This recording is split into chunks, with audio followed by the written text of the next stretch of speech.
ৰাজপথত মৃত্যুৰ কিৰিলি। আত্মীয়ৰ বিয়াত উপস্থিত হ'বগৈ নোৱাৰিলে শিৱসাগৰৰ গাৰোদিয়া পৰিয়াল। শিৱসাগৰৰ পৰা ওলাই গৈছিল এওঁলোক।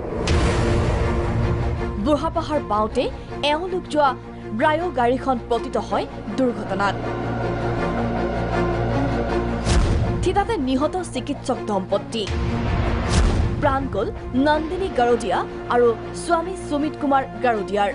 কথম্বি প্ৰাণ ৰক্ষা গাৰোদিয়া দম্পতিৰ 2 পুত্ৰৰ।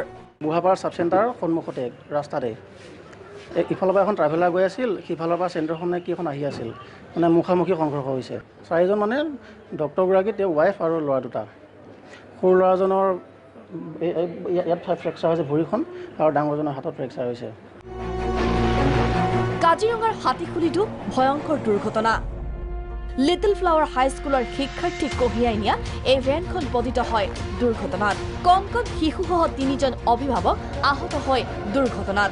স্থানীয় ৰাইজৰ সহযোগত আহতসকলক উদ্ধাৰ কৰি ভৰ্তি কৰোৱা হয় চিকিৎসালয়ত।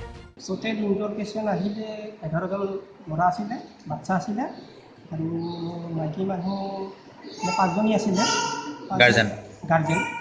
গাৰ্জেনৰ তাৰে 2জনী বেছি হৈছে, এজনী মূৰত দুখ পালে আৰু এজনী বুকুত দুখ পালে।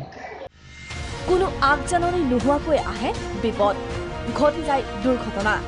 সাৱধানতাৰ বিকল্প নাই। কলিয়াবৰৰ পৰা নৃপেন কেওট, কাজিৰঙাৰ পৰা ধ্ৰুৱজ্যোতি সাহাৰ ৰিপৰ্ট, প্ৰাগ নিউজ।